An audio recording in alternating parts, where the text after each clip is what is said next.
Welcome back, guys. This is the Captain's Log comedian game show host, James Davis. You don't have to say game show host. I know, but it's fun to say that because, like, I never had got to introduce anyone like that. I mean, yeah, but there's like a stigma to game show host. I'm not like some game show host. I get work. Yeah, well, you're actually the game shows. You created them? Is that how it worked? Nah. No, they just pick you to host them. They just pick me to host them. And then you're like always up for it, or do you say no to some of them? I've only said yes to. I've only been approached to do two, and I've said yes to do both. That's what I mean, right? Because this is the second time. Yeah. And then that show comes out when? I don't know when it comes out. It's supposed to come out this year. Like, I thought it was supposed to come out in March. So, most likely, maybe summer or right before the summer. For Netflix. And how long was the filming? We shot we shot for one straight week in the end of August, and then I did voiceover throughout the end of the year and then top of the year. Just some. When they pitch you a game show, I want to add, because this is interesting to me. Mm-hmm. When they pitch you the show, do they let you read the whole script, or they just say, like, how does that work when you go, or do you audition? Yeah, I'm not at a place where I was pitched the show yet, so I just came in for the audition. I was one of a handful of comedians they had some interest in, and you just read what they have you read, which kind of gives you an insight into the show, but you don't know too much about it before you walk in the door. So you kind of get your first intel about the show while you're auditioning for it. Okay. And these guys, can you say the name of it? The show? The new one? Yeah. Yeah, it's called Awake. And the premise is they stay awake for 24 hours. So the contestants have been awake for 24 hours counting coins, and then after 24 hours, I think the two people with the least accurate counts are eliminated. Then the rest do some challenges, and one person gets eliminated after every challenge. And then when there's two people left, whoever had the closest, the most accurate coin count during the original 24-hour span gets a chance to win $1 million. And it's pretty much just betting how close and accurately you counted without sleep. And if you're within a certain range, you can win up to $1 million. And do they make you count the whole time, or do they just all of a sudden say, okay, this hour, now start counting? No, you're supposed to count the whole time. Some people may start dozing off or falling asleep, but for 24 hours, you're in a room, and your only resource, your only option, your only job is just to count quarters. No way. Yep. And you have to add them up, or just count how many there are? You have to add them up. You have to do the math by yourself. Oh, so you have to say like 25, 75. You have to be like I counted $15,000 or whatever you counted. Yeah. How much money are they counting? Like, does it get crazy? I mean, some people had larger numbers they counted, but then they were off because they were moving so fast. But I mean, it's definitely like a lot of like thousands of dollars in quarters. Wow. They're just, I mean, it's 24 hours straight. Yeah, just count. What's next? So it's not like you're saving energy because you don't know that there's a whole another challenge afterwards. Right. There's a whole game show set waiting for you once you've done this tedious challenge of counting quarters. That's amazing. So the question I'm wondering is how did you get hooked up with the Facebook game show thing that you started with? Because that was, you said LeBron James's? Is that what you said? Yeah, I mean, honestly, I just have an agent. You know, agent. I'm not that's why when you say game show host, like game shows work. It's not something that it's a gig for you. It's a gig. I'm not creating these shows. I'm just blessed. I mean, the Facebook show, it's not even it came on like a year and a half ago or whatever. So, but with that, I just was approached. You know, I had a show on. I had just done my Comedy Central show, so I think they were aware of me from that. But and that show did you come up with the premise? You did, right? I created the Comedy Central show. Yeah. Hood Adjacent. I created that. That came from my point of view. That's my life. You know, straddling both the private school, like upper class world, and like the hood, South Central, and that duality in my personality. That's what that whole show was about. And so I did a season of that on Comedy Central, and that opened up doors and let people know who I was. And from there, I've done, you know, whether it's game shows or a sitcom pilot for NBC, or I have a True TV show that I just shot the pilot for. Oh, cool. So, how long you been a stand-up? Like 10 years. 10 years. And you started, what was the first club you started at? The Comedy Store in Hollywood. I mean, that was the first time I ever did stand-up was at the Comedy Store.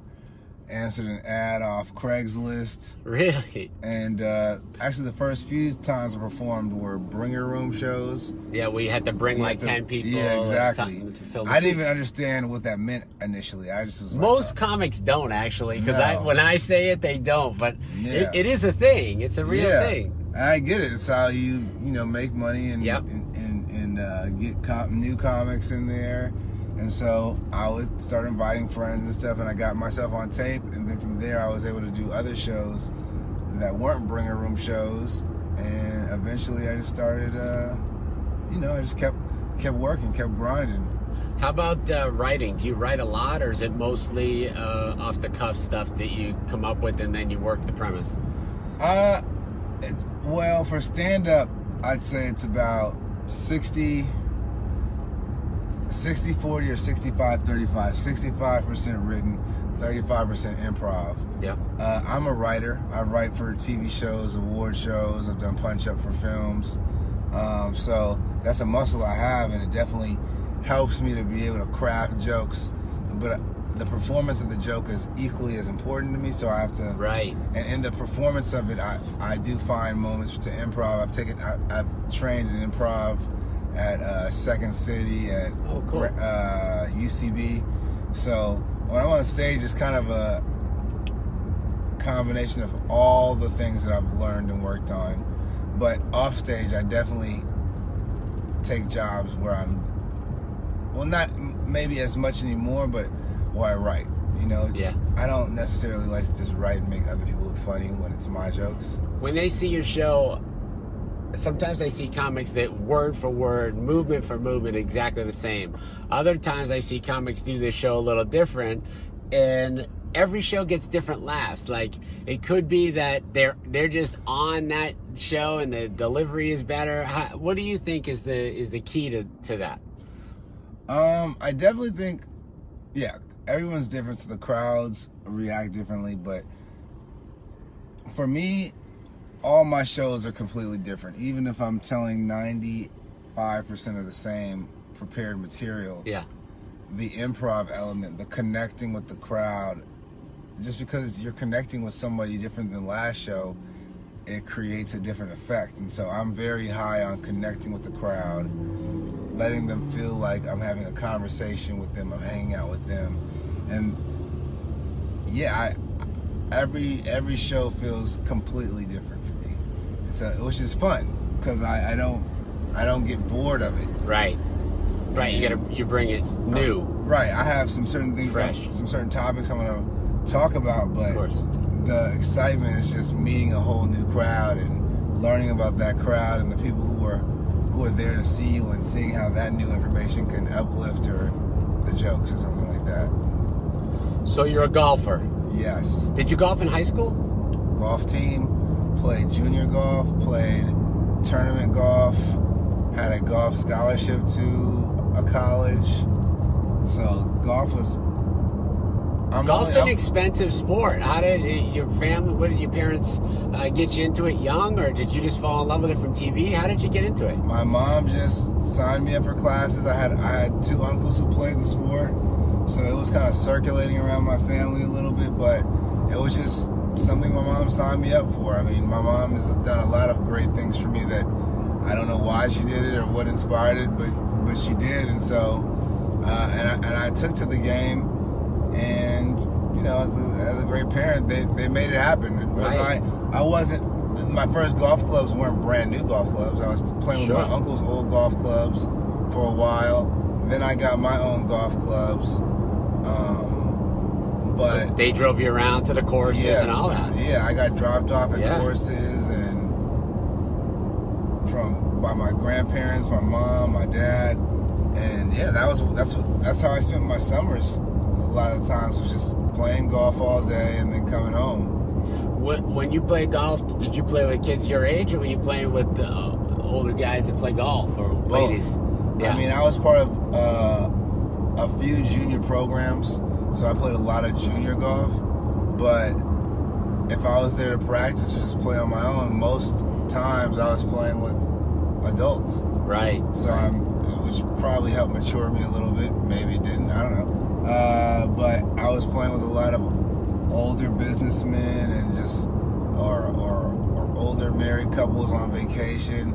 My mom took me to Hawaii to play golf for one of my birthdays, so I took lessons at Riviera Country Club, which is like one of the more exclusive places in LA to play golf, where they have the Nissan Open every year. So I was just exposed to a lot through golf that I think, I don't know, shaped me into who I am. Do you play golf serious, or do you still crack jokes when you're out there? I guess I'm more serious. I mean, it depends on who I'm playing with. If I'm playing by myself, at the end of the day, if I'm playing bad, I'm serious. Yeah. I definitely can look like I'm not enjoying myself on the golf course because I'm working. If you hit a bad shot, you're pissed? Yeah. Yeah? But I'm not. It's a different pissed. It used to be a piss where like I was really pissed. Now I'm really disappointed in the shot, but I'm not gonna stop enjoying the round. Right. But I will. Golf is something that I like so much that it gives me a break from the rest of life because I'm so focused on golf when I'm playing golf that I can't stress out or worry about too many other things. If you guys are watching this, you could DM me. Please. Because he wants the golf in Naples. Absolutely. And he's here till Saturday. Saturday. Saturday will be the last day. If you can get me out early Sunday, I'll move the flight. All right. I will. I got my golf clubs with me. Okay, that might work. We can figure out something. Someone will probably message us, and we'll get you out there. We'll get you some good golf. Well, yeah, no, I'm fun on the golf course. I mean, I talk smack. And you talk a lot of trash on the. I talk a little trash. Yeah. Also, I talk trash about the world around me. It may not be about one person, but I'm just always being observational and slightly cynical towards life. And on the golf course, in between shots, that kind of conversation just works perfectly. How about your social media? How active do you stay on social media? I need to step that up a lot. Yeah. Because you don't like it, or you just intimidates you, or what? You're just not into it doing it all the time? A little bit of both. It's all of the above. I mean, I'm a little intimidated because I don't know all the latest on what to do, like how you're doing this. I don't know how to do this. And it's probably super simple, but because I don't know how to do it, I just build up in my head that it's very complex. And it's easy. You just do it. You just start.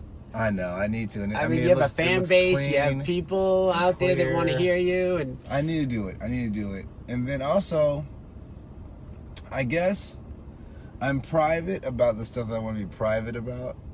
And I mean, clearly I'm a comedian. I talk about my life on stage, but I definitely feel like a lot of the stuff that social media encourages you to post or influencers post that get content views, I feel like for my life, I don't know, I just don't believe it's that interesting. That's the funny part is that no one thinks that what they're doing is interesting, but I think the fact is that nobody's doing what you do every day. Whether you're a plumber or you're a comedian, like somebody from the outside that's looking in and seeing your life, they're not doing those things every day, so it may be interesting. Who would have ever thought that opening up gifts or toys, right, would be a huge thing? Or watch people play the video game. As a kid, when I used to sit there and watch the kids play the game, it would piss me off that I couldn't play. Right. Now people watch. It's a whole business. You just create content by playing games and letting people watch you do it. Yeah. It used to piss me off that I couldn't play. Dude, when was my turn? That's true. That's crazy. Right? That is very crazy. Where were we sleeping on that? We were sleeping on the slime thing. We could have made millions, James. Slime. We could have made millions on slime. We could have made millions I feel like slime kind of topped out. It did. I feel like it did. But imagine if you were on the wave up, on the ride, yeah, dude. I mean, if it was marketed right, maybe slime is still as popular today as it was when we were watching Nickelodeon. Oh, dude! I mean, we just had that huge run like 5 years ago when it was like the biggest ever. What, slime? Yes. I you didn't know that? I missed all of the slime. Dude, it was literally like the biggest thing on social media for a long time. Slime? Yeah, they were selling, like stores were sold out of. You make slime, not just slime like the little thing you used to buy. Now the big thing is that you make slime. Like there's literally influencers on Instagram that have millions of followers. That's all they do is create slime, and they mix it and play with it. And people watch them still to this day. It's crazy. Yeah, I didn't even know. It's crazy. Yeah. I never knew. And we were sitting here, you're telling jokes, and I'm trying to sell tickets, and we missed the whole slime game. Everybody's just playing with slime. Yeah. Making thousands upon thousands. Millions. Millions. Ugh. It's crazy. And that kid made $22 million last year opening up toys. I heard about the kid. Why didn't we just open up toys? Because people don't want to see us opening up toys. He's not that cute. But he's cuter than us. Probably. That's what it is. With our grown selves. Yeah. So you're gonna eat this weekend. What are you looking forward to? What's your favorite meal? I mean, right now I'm really on a health food tip, so I like good smoothies. I like seafood. I like seafood. We have a lot of great seafood at the club. Yeah? Oh yeah, it's all fresh, everything. Okay. The food's great. I look forward to it. I mean, yeah, seafood. I'm just trying to put on some pounds, man. You know, you're trying to bulk up. I'm trying to bulk up a little bit. So just eat solid meals, maybe some pasta, some rice. Okay. And yeah, different fishes. That's my main protein of choice. This traffic today is a little brutal right now. Wow, that guy's flying. Goodness gracious. Guy's riding a little wheelie, came around that corner. It's Thursday, 8:52. I didn't know it was that crazy of a. Yeah, it's spring break, man. It's spring break. It's spring break right now? Yeah. But there's a school bus right here. I don't know why there is a school bus actually, because it is spring break and school is not in session. And that's just 2 school buses. So maybe Lee County is back in school and Collier's not, but it's definitely spring break week this week and next, and probably maybe another one, so it's going to be good. So next week is spring break too? Yeah, like Fort Myers Beach. So where you're staying, if you go right down Bonita Beach Road, 15 miles is like the epicenter of spring break. Like crazy, like bikini contests, like DJs on the beach. Right now, no doubt, absolutely. Like everyone on Snapchat is posting the pictures. Fort Myers. Yeah, it's only 15 miles from the hotel. Interesting. Right down that road. That's Bonita Beach Road. It takes you right on the beach. It's pretty fun. You gonna check it out? I might have to. I mean, I definitely went to the beach when I was out here to perform at the college many years back. Oh yeah, as a FGCU where you were at? Mm-hmm. Yeah, Dunk City. Don't they have like a weird a mascot? Yeah. What is it?